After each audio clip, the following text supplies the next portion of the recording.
ఓం శ్రీమాత్రే నమ శ్రీమనోన్మన్యే నమ శ్రీ మహాగణాధిపతయే నమ.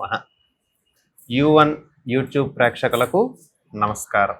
మకర రాశి ఉత్తరాషాఢ 2, 3, 4 పాదాలు, శ్రవణం, ధనిష్ట 1, 2 పాదాలలో జన్మించినటువంటి జాతకులు. మకర రాశి వారికి ఈ వారం కొంత అనుకూలంగాను కొంత ప్రతికూలంగాను కనిపిస్తూ ఉంటుంది. చేసేటటువంటి కార్యక్రమాలు సఫలీకృతమవుతాయి, కానీ నూతన కార్యక్రమాలు దగ్గర వరకు వచ్చి చేజారిపోవడానికి అవకాశం ఉంటుంది. వీరు చేసేటటువంటి ధన వ్యయం అనేటటువంటిది తర్వాత కాలంలో వీరికి ఉపయుక్తంగా ఉంటుంది.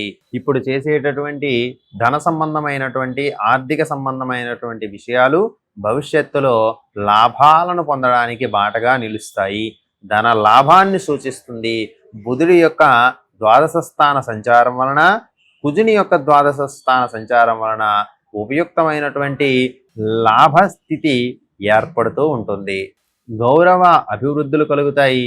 బంధువులలో పేరు ప్రఖ్యాతులు పెరుగుతాయి. కుటుంబంలో మానసికంగా ఆనందంగా ఉండడానికి అవకాశం ఏర్పడుతుంది.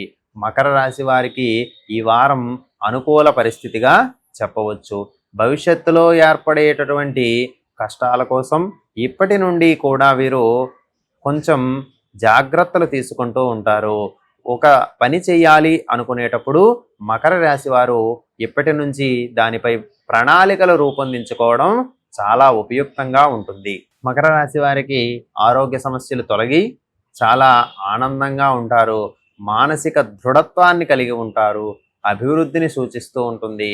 వృత్తి, ఉద్యోగ, వ్యాపారులలో నూతన ఉత్సాహం కారణంగా వారి యొక్క స్థాయిని పెంచుకుంటూ పోతూ ఉంటారు.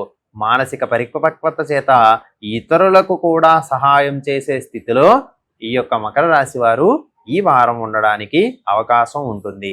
ప్రయత్నాల్లో కార్యజయం జరుగుతుంది. నూతన ఉద్యోగం కోసం చూస్తున్నటువంటి నిరుద్యోగులలో కొంత శ్రమ అయినప్పటికీ కూడా ఉద్యోగ ప్రయత్నాలు సఫలీకృతమవుతాయి. కార్యసిద్ధిని సూచిస్తూ ఉంది. కాబట్టి ఈ వారం మకర రాశి వారు చాలా ఆనందంగా ఉండడానికి, అభివృద్ధికరమైనటువంటి ఆహ్లాదజనితమైనటువంటి వాతావరణంలో గడపడానికి అవకాశం ఉంటుంది. ఇతరులను గౌరవించండి. ఆ గౌరవించినటువంటి వ్యక్తులు మీకు ఆపద కాలంలో సహాయం చేయడానికి ఎంతో అవకాశం ఉంటుంది. బంధుమిత్రుల యొక్క సహకారము ఈ వారం మీకు చాలా తోడ్పాటునిస్తుందని చెప్పవచ్చు. ఆర్థిక పరంగా కొంచెం శక్తిని పుంజుకుంటూ ఉంటారు. మకర రాశి వారికి ఈ వారం అంతా కూడా సఖ్యంగా ఉంటుంది. మానసికంగా ధైర్యంగా కూడా ఉంటారు. కాబట్టి హనుమాన్ చాలీసా చదువుకోవడం ద్వారా, హనుమంతుని యొక్క ఆరాధన ద్వారా దుష్టగ్రహ బాధలు తొలగిపోయి మరింత ఉత్సుకత పెరగడానికి అవకాశం ఉంటుంది.